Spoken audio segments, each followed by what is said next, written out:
So, Sarah, what's popping today?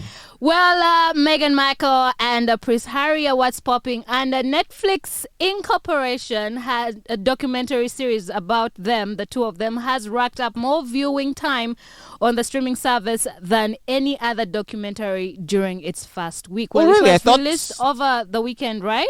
I thought it was a flop. No, People are watching this People are watching catastrophe. it. Yeah, the first 3 episodes of Harry and Meghan recorded 81.5 million viewing hours after its debut. That was last weekend.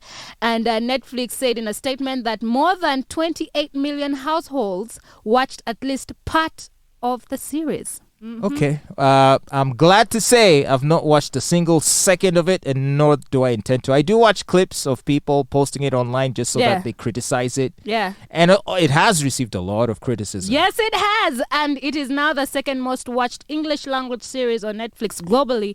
And it got that position between December 5th and December 11th, behind Addams Family drama Wednesday that everybody loved and watched. After watching it, I was like, ugh. What? Addams Family? Yeah. Is it... the one Wednesday. The one I saw, the only one I saw was the one that came out in the 90s. I didn't watch the old one from the 30s. I watched the one in the 90s that was quite popular. With the one with Christina Ricci. Yeah. Well, this one has it's a series on Netflix. It's called Wednesday anyway. And Harry and Meghan was the number 1 English language series during the first week, of course, in Britain.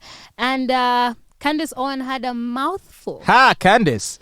to say about it. Take a listen. I wonder what she said. Told you guys last week what was going to happen because Meghan Markle is just the most predictable person in the entire world. She's very predictable.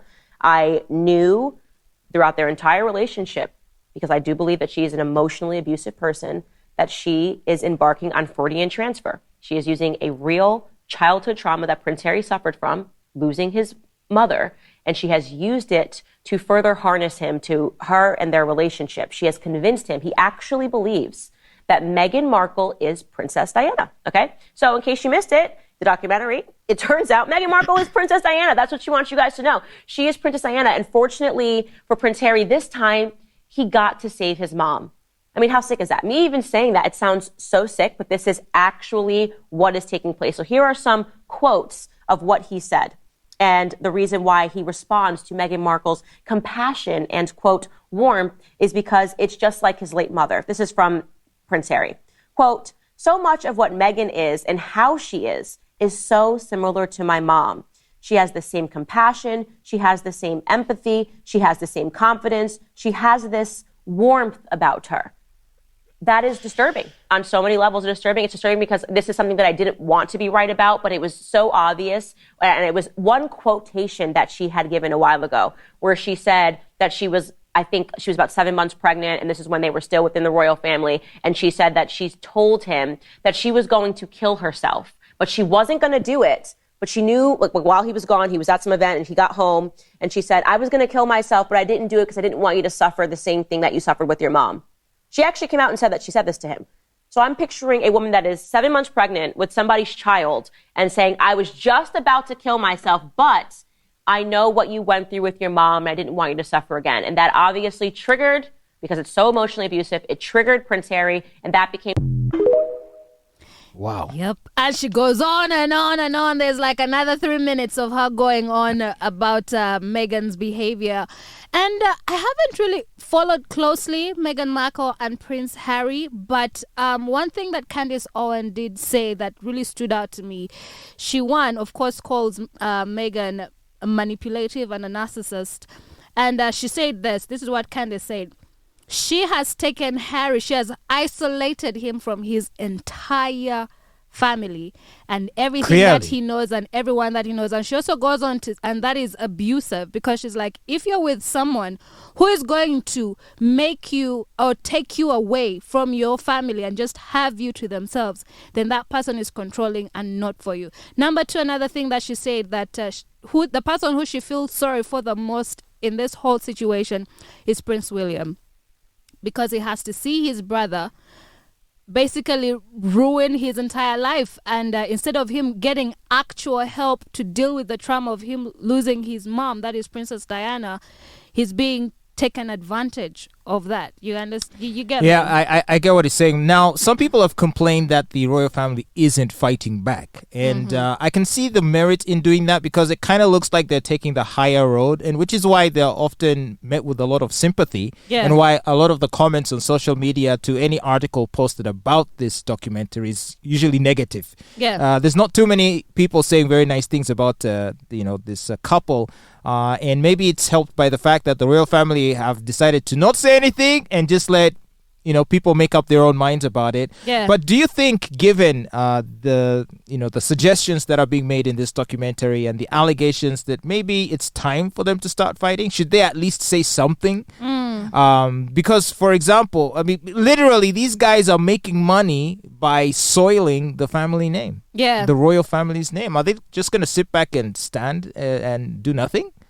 I think they I don't know, because it's a very, very touchy subject. This is not just rumors, or these are actually real allegations, like for instance the racism and how badly Meghan was treated and whatnot and all that kind of stuff. But I think they should take their time to speak up on it. Because I think they should take their time to speak up on it, because now if it's now going to end up sounding like a he said, she said type situation, and doesn't really help anybody. And I just, I don't know, man. Now, when it comes to like an ideal wife, typically in my head, I think of someone who brings together people. So that an ideal wife might be someone who says, hey, when did you last hang out with your mom or your brother? And then maybe might organize a party or a gathering or a luncheon for us to all be together. Like, the person that supposedly loves you should be trying to bring you together with your friends. And that is kind of their role in your life, isn't it? To help you build those connections with other people, rather than to just take you and to have them for themselves at the expense of everyone. And not only did she isolate him from his family, but literally isolated him from his country. Exactly. Flew him out of the country because it was his idea. Yeah. Her idea for them to leave the UK and go to the US. And to go to the US. This is the thing about Meghan, and at first I felt a lot of sympathy for her because one, she's the first person that is not of them to marry into their family, and you can see there's a certain romanticism you about understand that. And yeah. This is the thing, she even says in this documentary, because I watched the trailer, she goes on to say that her race was never an issue before she entered the royal family, and it's a conversation that she never had. But this is the thing, even when she was an actress in the United States, she was white passing, so people thought she was white, and many people were shocked that she's actually a black woman.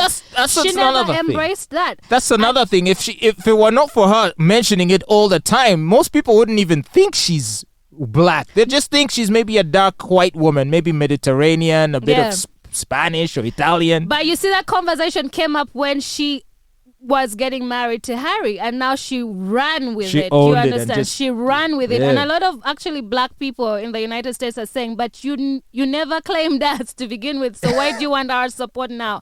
Like, make it make sense. You understand? I haven't watched it. I'm going to take my time to watch it, because right now it's only 3 episodes that have been released. And Meghan goes on to recall her first death threats. She also goes on to talk about having to go on dates with Harry, and he would have to wear disguises when they're going out on dates. Duh. Well, the second batch of Harry and Meghan episodes will be released later this week by Friday. Yes, the next 3 episodes will be released. So I want for it to completely come out, and then I watch it completely, and then at once, and then binge watch. Exactly. Then I can. But it's a very tricky thing.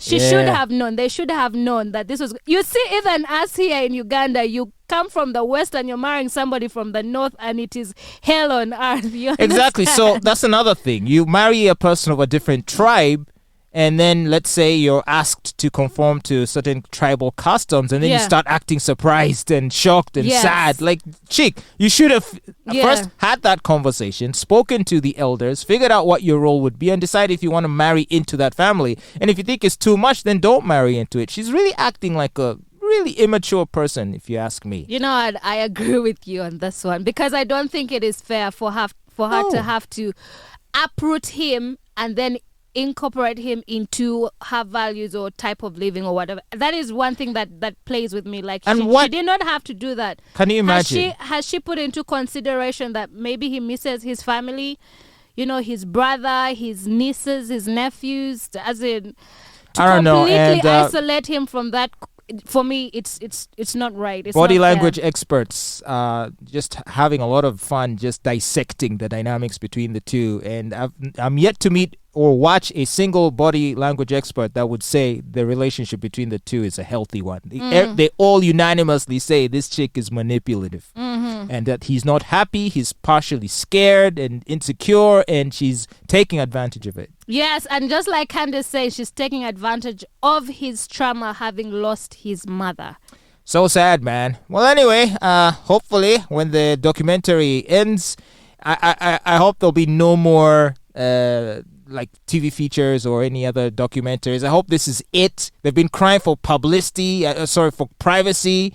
Now can they just seek that privacy they've been pretending to want and leave us the hell alone? I don't think so. There's something else that is going to come up. In the trailer, Harry also says that after what happened to his mother, he doesn't want history to repeat itself. So poor put dude. Prince Harry in your prayers, please. But also he's a big boy, so I'm not no, he doesn't excusing him. He doesn't. This is the thing, when somebody finds your weak spot and uses it against you, it's kind of like your kryptonite. You see, even Superman has a weakness. You get me? So she has found that and she's using that. And that is what happens very much with narcissistic people. They find your weakness and they weaponize it against you. Wow. So, for example, if someone found out that you love chocolate, he uses that against you. Properly. And then you make me fat so that nobody else wants me.